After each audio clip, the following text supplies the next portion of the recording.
এরপর যদি আমরা ইনএভিটেবল বা incomplete abortion, inevitable abortion, inevitable abortion আসলে একটা ডেফিনেশন আছে, তাই না? আমি সবসময় ক্লাসে এটা বলি। ইনএভিটেবল অ্যাবর্শন কি? It is a clinical type of abortion where abortion process is started and reached to a state from where reversible is impossible. তার মানে কি, কথাটার মধ্যেই আছে ইনএভিটেবল মানে যা রোধ করা যাবে না। সো এখানে অ্যাবর্শন প্রসেস শুরু হবে এবং অবশ্যই এটা রিভার্স করা যাবে না, it is irreversible. So this is the inevitable abortion. এই ইনএভিটেবল অ্যাবর্শন কিন্তু আমাদের দুইটা ফেট হতে পারে। কি হতে পারে? ইনএভিটেবল থেকে কমপ্লিটও হতে পারে অথবা ইনকমপ্লিট হতে পারে। সো এখন যদি আমরা ইনকমপ্লিট অ্যাবর্শনে আসি, ইনকমপ্লিট অ্যাবর্শনের patient come to the point of history. কি হিস্ট্রি দিবে? একটা শর্ট পিরিয়ড অফ অ্যামেনোরিয়া এবং দেন there is a heavy bleeding and low abdominal pain and passage of a fleshy mass. দুইটা জিনিস আমি সবসময় বলি, তোমরা ইনএভিটেবল এবং incomplete, how will differentiate this two major things? মোটামুটি clinical feature is same in case of inevitable abortion and incomplete abortion. But the difference is that in case of incomplete abortion, patient give a history of a passage of a fleshy mass. তার মানে সে বলবে আমার একটা রক্তের চাকা অথবা fleshy mass pass হয়েছে per vaginally. But in case of inevitable abortion পেশেন্টের এরকম কোনো হিস্ট্রি থাকবে না, তার অনলি হেভি ব্লিডিং থাকবে, পাসেজ অফ ক্লট। সে বললে আমার চাকা চাকা ব্লাড যাচ্ছে এবং heavy bleeding, low abdominal pain. So this is the difference between this two and history. So আমরা তাহলে কী বললাম? হিস্ট্রি হচ্ছে short period of amenorrhoea and in case of incomplete abortion there is a passage of A history of a passage of a fleshy mass and low abdominal pain, and after passage of a fleshy mass the pain and bleeding is continuing অথবা persistent. So এই কথাটা কিন্তু খেয়াল রাখতে হবে যে incomplete যখন আমি বলবো পেইন এবং ব্লিডিং যখন পারসিস্ট করছে তখনই সেটা ইনকমপ্লিট অ্যাবর্শন। এবং পেশেন্ট প্রেজেন্টেশন করতে পারে কিন্তু শকেও। So depends on the per vaginal bleeding. Patient sometimes due to heavy bleeding patient may come with shock. So in case of history, so on examination আমরা কি পাবো? If we see on general examination, depending on the blood loss, patient may be anemic. আমি কি বলেছি? If patient may come into shock, vital signs that is pulse is rapid and blood pressure will be low. So এটা থাকতে পারে pulse rapid and blood pressure will be low. Then on parabdominal examination আমরা কি পাবো? If it is more than 12 weeks, so এটা কিন্তু বারবার আমি কথা তোমাদের কেন 12 weeks বলছি? অনেক সময় দেখা যায় তোমাদের কিন্তু সিনারিওতে কোশ্চেন আসে যে একটা 8 weeks অ্যামেনোরিয়া ইনকমপ্লিট অ্যাবর্শন, তুমি কি করবে? তখন তোমরা কিন্তু ওই যে বইয়ে যে একবারে লেখা আছে তোমরা তখন লেখো যে fundal height is less than gestational age. কিন্তু এটা কি ঠিক হবে? কারণ তোমার 12 weeks-এর আগে তো তুমি ফান্ডাল হাইট পাচ্ছ না। কাজে এটা একটু মাথায় রাখতে হবে যে যখনই আমি কথাটা লিখবো যে অন প্যারাবডোমিনাল এক্সামিনেশন ফান্ডাল হাইটের কথা আমি যখন লিখবো তখন অবশ্যই আমার এটা মোর দেন 12 weeks হতে হবে। সো ইফ ইট ইজ, এটা যদি কোনো সিনারিও তোমাদের থাকে অথবা আর্লি প্রেগনেন্সি থাকে তাহলে কিন্তু এই কথাটা আসবে না, তখন আসতে পারে per abdominal tenderness presence. So in case of per abdominal examination if it is more than 12 weeks the height of the uterus is not corresponds with that of the gestational age, so height will be lower. যেহেতু তার কিছুটা passage of clots pass হচ্ছে, তার মাস pass হচ্ছে, so height of the uterus will be low and on abdominal tenderness will be present. On PV examination what we will find? On PV examination আমরা যেটা পাবো সেটা কি পাবো? os open, product may hanging or we can felt the product in the os through os. আমরা product ফেলও করতে পারি অথবা we can feel the product through the os. And height of the uterus is also এখানেও তাই হবে PV examination-এ the uterus height the less than the gestational age এর চেয়ে কম থাকবে। ঠিক আছে, এখন on investigations, what investigations we will do? Usually বলা হয় incomplete abortions it is the clinical diagnosis. So if we will do the parabdominal examination and PV examination, most of the cases we can do our diagnosis. Still then for confirmation of diagnosis we can do an ultrasonogram. Ultrasonogram আমাদের কি বলবে? Ultrasonogram বলবে there will be retained product of conception, there may be suggestive of incomplete abortion. This is for the diagnosis. Then for the management এর জন্য আমরা কি investigation করব? এখানে আমাদের যেটা এর আগেও বলেছি কমপ্লিট ব্লাড কাউন্ট, এখানে কিন্তু অবশ্যই blood grouping RH typing is important and also cross matchings. If patient is anaemic we need blood so এখানে ব্লাড গ্রুপিং আর স্টেপিং ক্রস ম্যাচিং করতে হবে, আমরা ব্লাড সুগার এস্টিমেশন করতে পারি, এবং যেহেতু একটা পেশেন্টে আমার ওটি অপারেশন লাগতে পারে, so hepatitis B surface antigen is also important here. Blood sugar estimation, patient diabetic আছে কিনা, আমি যদি একটা ডিএনসি একটা প্রসিডিউরে যাই, so it is important. So এই ইনভেস্টিগেশনগুলো আমরা করবো এখানে। Then treatment. এখন ট্রিটমেন্টের ক্ষেত্রে কিন্তু ever there is incomplete abortions nowadays, এখানে কিন্তু সব ক্ষেত্রে তোমরা আগেই এমভিএ, ম্যানুয়াল ভ্যাকুয়াম অ্যাসপিরেশন বা ডিএনসি না। In the treatment options, there is a medical treatment and there is a surgical treatment, depending on the conditions of the patients and the amount of the product. Because if patient's condition is okay, patient is not in shock, severe bleeding নাই, patient shock এ না, সেগুলোর ক্ষেত্রে আমরা কি করতে পারি, আমরা কিন্তু lots of drugs are now available. কি হতে পারে, আমরা কিন্তু প্রোস্টাগ্ল্যান্ডিনস দিই সাধারণত, because if there is a slide product, আমরা এখানে এখন মিফিপ্রিস্টন প্লাস সাইটোমেস প্রোস্টাগ্ল্যান্ডিনসের একটা কম্বিনেশন পাওয়া যায়। এছাড়া শুধু prostaglandins, that is misoprostols, we can give orally for 3 days, কোনো কোনো ক্ষেত্রে 3 দিন, অথবা আমাদের গভর্নমেন্টের একটা প্রোটোকল আছে যে ইনকমপ্লিট অ্যাবর্শনে আমরা যদি তিনটা মানে 600 মিলিগ্রাম প্রোস্টাগ্ল্যান্ডিনস বা সাইটোমেস ট্যাবলেট যদি আমরা দেই, তাহলে হচ্ছে কি আমাদের কিন্তু, এবং উই উইল ওয়েট, যে স্লাইড প্রোডাক্ট থেকে পেশেন্টকে বলতে হবে 10 থেকে 12 দিন পর্যন্ত নর্মাল ব্লিডিংয়ের চেয়ে একটু হেভি ব্লিডিং হবে, হওয়ার পরে কিন্তু এই প্রোডাক্টটা আস্তে আস্তে এটা চলে যাবে। সো মেডিকেলি উই ক্যান, অথবা অক্সিটোসিনের কিছু কিছু ক্ষেত্রে আমরা অক্সিটোসিনও দিতে পারি ইমিডিয়েটলি। আর যদি আমাকে সার্জিক্যাল লাগে, তাহলে আমাদের কিন্তু MVA. If patient is shock, patient যদি থাকে যে শকে, পেশেন্টের হেভি ব্লিডিং হচ্ছে, প্রোডাক্ট অনেক বেশি, সেগুলোর ক্ষেত্রে কিন্তু আমাদেরকে বলতে হবে হয় ম্যানুয়াল ভ্যাকুয়াম অ্যাসপিরেশন অথবা কনভেনশনাল ডিএনসি। এরপরে আমরা আরেকটা হচ্ছে কি, এটা হচ্ছে যে পেশেন্ট যদি শকে না থাকে। সো এখানে কিন্তু আমাদের দুটো জিনিস বলতে হবে, একটা হচ্ছে incomplete abortions, if patient is in shock, there is a general management and specific management. General management, that is IV fluid, hospitalization, all the oxytocin drugs for stop the bleeding, such as oxytocin, methargine, these are the drugs. And specific management, there is medical management and surgical management. So this is the, এবং আরেকটা যে কোনো অ্যাবর্শনের পরবর্তী কিন্তু post abortion care is very much important. কাজে আমাদের কিন্তু তোমাদের যদি ম্যানেজমেন্ট আসে, তোমরা ইমিডিয়েট ম্যানেজমেন্ট আর অবশ্যই একটা পোস্ট অ্যাবর্শন কেয়ার, এই কথাটা উল্লেখ করবে, তাহলে কিন্তু তোমাদের ক্ষেত্রে ভালো হবে যে পোস্ট অ্যাবর্শন কেয়ারটাও কিন্তু এখানে ইম্পর্টেন্ট। কারণ পোস্ট অ্যাবর্শন কেয়ার বলতে আসলে আমরা কী বুঝি, যে একটা অ্যাবর্শন হয়ে গেলাম, আমরা ডিএনসি করে দিলাম, আর পেশেন্টকে আমি কিছু বললাম না, সেটা না। পোস্ট অ্যাবর্শন কেয়ার মিনস যে অবশ্যই আমাদেরকে কিন্তু পেশেন্টকে কতগুলো জিনিস বলতে হবে, যে এক, তার কী কী ডেঞ্জার সাইন হতে পারে, যে 24 আওয়ার্স পরে যদি আমি এমভিএ করি, উইল ডিসচার্জ দ্য পেশেন্ট, এবং we will tell the patient that, আবার যদি আমি ওরা কমপ্লিট আমরা যেটা মেডিকেল ট্রিটমেন্ট দিই, মেডিকেল ট্রিটমেন্ট যেটা আমি দিব, সাপোজ আমি প্রোস্টাগ্ল্যান্ডিন দিয়ে দিলাম, কিন্তু আমার পেশেন্টকে বলতে হবে কি, যদি if there is a severe bleeding, if there is a temperature raised, if there is a vomiting, she should come. পেশেন্টের যদি অনেক বেশি ব্লিডিং হয়, অবশ্যই এসে তাকে এমভিএ করতে হবে। আর যদি আমি এমভিএ বা ডিএনসি করেও দিই, তারপর আমার পোস্ট অ্যাবর্শন কেয়ারে পেশেন্টকে বলতে হবে যে অবশ্যই আপনি 7 থেকে 14 দিনের মধ্যে you will come for a next follow up. If there is a pain, temperature, foul smelling, discharge, you should contact with your doctors, অথবা হসপিটালে আসতে, এবং আপনার যে অ্যান্টিবায়োটিক্স অ্যান্ড আদার ড্রাগস আছে সেটা সে কন্টিনিউ করবে। এবং আরেকটা জিনিস হচ্ছে গিয়ে যে পোস্ট অ্যাবর্শন কেয়ারের, যে অবশ্যই তুমি একটা কন্ট্রাসেপটিভ অ্যাডভাইস তাকে দিয়ে দিবা। সাপোজ তার একটা গ্যাপিংয়ের দরকার আছে প্রেগনেন্সির পরবর্তীতে, কাজে সে অবশ্যই যখন সে ডিএনসি করবে, তখনও যদি তুমি মনে করো তুমি কপারটি দিয়ে দিতে পারো, তুমি তাকে ইঞ্জেকশন দিতে পারো ডিএমপিএ, তুমি তাকে ইমপ্লান্ট পড়াতে পারো। সো কন্ট্রাসেপটিভ কাউন্সিলিংটা এখানে ইম্পর্টেন্ট। এবং অথবা তুমি তাকে বলতে পারো আপনি পরের দিন থেকে oral pill, you should continue the oral contraceptive pill. So post abortion কেয়ারটা কিন্তু এখানে ইম্পর্টেন্ট যে কোনো অ্যাবর্শন ক্ষেত্রে। তোমাদের যদি রিটার্ন এভাবে কোনো কোশ্চেন আসে, তোমরা কিন্তু অবশ্যই ইমিডিয়েট ম্যানেজমেন্ট এবং পোস্ট অ্যাবর্শন কেয়ার এভাবে একটা পয়েন্ট করবে। আমাদের নেক্সট টপিক কি আমরা বলবো, কমপ্লিট অ্যাবর্শন। কমপ্লিট অ্যাবর্শনে কি আছে, complete abortion, what is the difference between complete and incomplete abortion?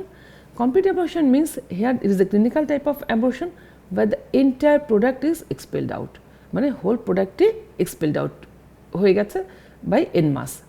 So in case of complete abortion, usually patient gives a history of short period of amenorrhea, heavy parvaginal bleeding and complete expulsion of a product of conceptus. Patient বলবে তার একটা short period of amenorrhoea ছিল, এবং হঠাৎ করে তার sudden severe pain, abdominal ব্যথা হলো, এবং সঙ্গে সঙ্গে তার একটা প্রোডাক্ট বা ফ্লেশি মাস পাস হয়ে গেল পারভেজেনালি। সেটা হচ্ছে কমপ্লিট অ্যাবর্শন। সো আমাদের হিস্ট্রিটা আমরা এভাবে পাবো। এক্সামিনেশন করলে আমরা কী পাবো, পেশেন্টের যদি খুব বেশি anaemic, if there is severe bleeding থেকে থাকে, যে উই ক্যান, আমরা দেখতে পাই যে পেশেন্ট এনিমিক থাকতে পারে এবং কোনো কোনো ক্ষেত্রে পালস একটু র্যাপিড থাকতে পারে। তবে ইউজুয়ালি সাধারণত পেশেন্ট নর্মালি থাকবে, mildly anaemic, pulse normal, blood pressure normal, vital signs will be normal. On per abdominal examination করলে আমরা কী পাবো, আমরা পাবো ইউট্রাসিস, পারঅ্যাবডোমিনাল ইউট্রাসিস নট প্যালপেবল, এবং পারঅ্যাবডোমিনাল এক্সামিনেশন নাথিং অ্যাবনর্মাল আমরা পাবো আসলে। পিভি এক্সামিনেশন করলে os is closed and uterus is normal size and slight অথবা no per vaginal bleeding is present. So এটা দিয়ে কিন্তু আমরা অনেক সময় এটাও কোশ্চেন আসে, how will differentiate complete abortion and incomplete abortion. So সেইগুলো কিন্তু তোমাদেরকে বলতে হবে যে আমাদের এক ডেফিনেশন, যে complete abortion means expulsion of entire product of conception, and incomplete abortion means that there is some product is retained in the uterus. Number 1. Number 2, in the complete abortion there will be paraabdominally uterus will be normal, we will not fill the uterus. But incomplete abortion, if it is 12 weeks এর বেশি হলে fundal height is less than the gestational age. Complete abortion os থাকবে close, incomplete abortion os থাকবে open, cervical os. And in the incomplete abortion we can fill a product of conception অথবা product may hanging, and there is a bleeding presence, but complete abortion there is a no bleeding presence. So these are the difference, এবং we can confirm it by doing an ultrasonogram. Complete abortion আমরা কিভাবে diagnosis confirm করব, we will do an ultrasonogram first. Then for management we can do the hemoglobin percentage, that is complete blood count, and we will do an blood grouping and RH typing. Because here also complete abortion হলেও কিন্তু আমাদের blood গ্রুপিংটা খুবই important. আমি প্রত্যেকটা ক্ষেত্রেই বলছি blood গ্রুপিংটা important কেন, যদি কমপ্লিট অ্যাবর্শন হয়েও যায় তাও কিন্তু ইফ পেশেন্ট ইজ নেগেটিভ আমাদেরকে তাকে অ্যান্টি-ডি ইঞ্জেকশন দিয়ে দিতে হবে। এবং here treatment is only same, যে reassurance, counselling and post abortion care complete অ্যাবর্শনের ক্ষেত্রে। এরপরে আসো missed abortion. Missed abortion, we all knows that what is the definition of missed abortion. It is a clinical type of abortion where the fetus is dead but it is retained within the uterus for a variable period. যে এটা dead হয়ে গেছে ফিটাসটা, কিন্তু ইউটারাসের ভিতরে retained আছে for a variable period, this is called missed abortion. So missed অ্যাবর্শনের patient কিন্তু অনেকটা থ্রেটেনের সাথে, missed abortion differential diagnosis threatened অ্যাবর্শনের সাথে পেশেন্ট কিন্তু প্রেজেন্স করবে কি নিয়ে, শর্ট পিরিয়ড অফ অ্যামোনিউরিয়া অথবা amenorrhoea, early symptom of pregnancy যদি তার থেকে থাকে সে বলবে there is a disappearance of symptom of pregnancy and retrogression of the pregnancy changes. That কী কী, দ্য ব্রেস্ট চেঞ্জ রেট্রোগ্রেশন হবে। পেশেন্ট যদি আগে বলতো আমার নশিয়া, ভমিটিং লাগছে এবং morning sickness, so all are disappearance, সে বলবে আমার আগে মর্নিং সিকনেস ছিল, ভমিটিং ছিল, নশিয়া ছিল, বাট নাও ইট ইজ এখন এটা আর নেই, এবং সে patient is condition is improving. সে বলবে যে না আমার এখন আর বমি নেই, এখন আর আগের মতন আমার খুব একটা যে মর্নিং সিকনেস বা খারাপ লাগে সেটা নেই, এবং পারভেজিনাল ব্রাউনিশ ডিসচার্জ থাকবে। তা কিন্তু পারভেজিনাল ব্রাউনিশ ডিসচার্জ থাকতে পারে। ব্রেস্ট চেঞ্জ সে যদি বলতে থাকে যে ব্রেস্টের আগে যে চেঞ্জগুলো ছিল, হেভিনেস, টিংলিং সেন্সেশন, পেইন, সেগুলো ডিসঅ্যাপিয়ারেন্স করবে। এবং if it is more than 20 weeks, যদি এটা 20 সপ্তাহের বেশি হয় তাহলে সে বলবে যে আমার কিন্তু আগে যদি if I can feel the fetal movement but now there is I can not feel any foetal movement, so absence of the fetal movement, number 1। And number 2 হচ্ছে দ্যার ইজ এ, মানে তার মনে হবে যে ফান্ডাল হাইট, যেটা abdominal distension বা যেটা growth করছিল, they will be decrease. So these are the change of the, আমাদের সাধারণত হিস্ট্রিতে পাবো যে tradition of pregnancy stop the fetal movement. এখন এক্সামিনেশন, পারঅ্যাবডোমিনাল মিসড অ্যাবর্শনের ক্ষেত্রে কিন্তু এক্সামিনেশন করলে, জেনারেল এক্সামিনেশন আমাদের pulse, blood pressure, temperature usually all are normal থাকবে, এবং পারঅ্যাবডোমিনাল এক্সামিনেশন করলে if it is more than 12 weeks, যদি 12 উইক্সের বেশি হয় তাহলে fundal height will be less than the gestational age. Gestational age যেটা, সেখান থেকে কিন্তু আমরা ফান্ডাল হাইটটা লেস পাবো, মানে কম পাবো। And on PV examination we will found a brownish discharge and os is close. So there will be a brownish discharge and os is close. But how will confirm our diagnosis? We will confirm our diagnosis by doing an ultrasonogram. এখন এখানে দেখো threaten abortion এবং missed abortion কিন্তু একইভাবে present করবে, কিন্তু threaten অ্যাবর্শনের মধ্যে, missed অ্যাবর্শনের মধ্যে যে পার্থক্যগুলো সেটা কি, একটা হচ্ছে কি থ্রেটেন অ্যাবর্শনের ক্ষেত্রে পেশেন্টের প্রেগনেন্সি যে symptoms, it will be continuing, persistent the pregnancy symptom. But in case of missed abortion there will be মানে স্টপেজ অথবা retrogression of the pregnancy symptoms. Secondly, on the threatened অ্যাবর্শনে পেশেন্ট বলবে bright bleeding মানে fresh per vaginal bleeding, but missed অ্যাবর্শনে brownish discharge. And on per abdominal examination করলে threatened অ্যাবর্শনে fundal height will be the corresponds with that of the gestational age, but missed abortion fundal height will be less than that of the gestational age. এবং ওখানে threatened abortion যদি 20 weeks-এর বেশি হয় patient বলবে I can feel the fetal movement, but in case of missed abortion patient cannot feel any fetal movement.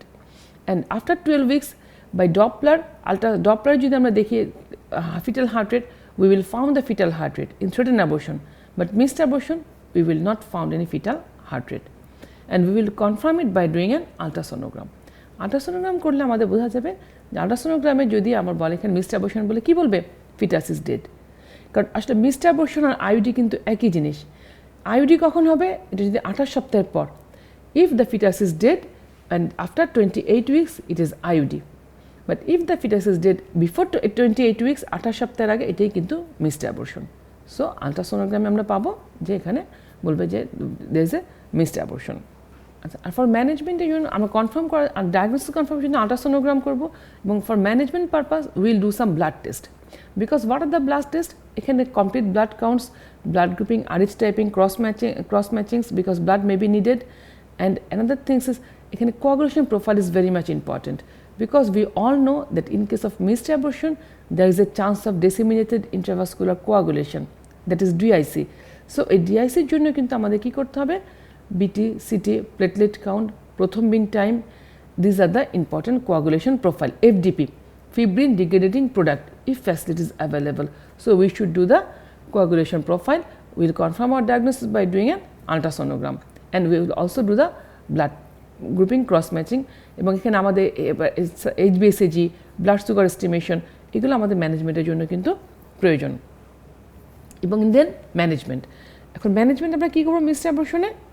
আমরা কিন্তু এখানে অবশ্যই আমি যেটা বলেছি যে যেহেতু there is a chance of bleeding, কাজে পেশেন্ট যদি এনিমিক থাকে উই উইল অ্যারেঞ্জ ব্লাড, এবং আমরা ডিআইসি এক্সক্লুড করার জন্য যে কোয়াগুলেশন প্রোফাইলগুলো আমরা করব, এরপর আমরা পেশেন্টকে কী বলবো যে কনজারভেটিভ ট্রিটমেন্ট করতে পারি, অথবা আমরা মেডিকেল ট্রিটমেন্ট এবং সার্জিক্যাল ট্রিটমেন্ট। মিসড অ্যাবর্শনের ক্ষেত্রে medical treatment there is a prostaglandins, এখানে কিন্তু প্রোস্টাগ্ল্যান্ডিনস মিসোপ্রোস্টল আছে, আমাদের ডাইনোপ্রোস্টন জেল আছে, we can give the misoprostol অথবা dinoprostone gel for make the cervix ripe. আরেকটা ইম্পর্টেন্ট ফ্যাক্টর এখানে দুটো জিনিস, এখানে কিন্তু উইক্সের উপর ডিপেন্ড করে। If this missed abortion is less than 12 weeks, যদি 12 weeks-এর কম হয় তাহলে অবশ্যই আমরা কী করতে পারি, এখানে উই ক্যান গিভ এখন অনেক কিট আছে, মিফিপ্রিস্টন মিসোপ্রোস্টলের কম্বিনেশন আছে, এবং শুধু মিসোপ্রোস্টল আছে, ডাইনোপ্রোস্টন আছে। So we will induce the abortion by giving, will make the cervix ripe and then wait for spontaneous expulsion.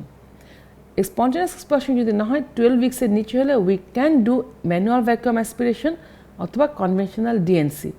But if it is more than 12 weeks, যদি 12 সপ্তাহ বা 3 মাসের বেশি হয়, সেক্ষেত্রে আমরা কী করবো, উইল গিভ দ্য মিসোপ্রোস্টল অথবা prostaglandins, then will give the dinoprostone gel we can give and wait for spontaneous expulsion. আমরা অপেক্ষা করব, পেশেন্টকে কাউন্সেলিং করব, রিঅ্যাসুরেন্স করব যে স্পন্টেনিয়াস এক্সপালশন হয়ে যেতে পারে, হওয়ার সম্ভাবনা 90% ক্ষেত্রে।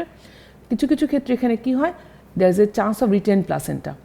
সো যদি রিটেন প্লাসেন্টা থাকে, অথবা if there is a placental bits থাকে, সেগুলোর ক্ষেত্রে আমাদের কিন্তু এমভিএ বা ডিএনসির প্রয়োজন হতে পারে।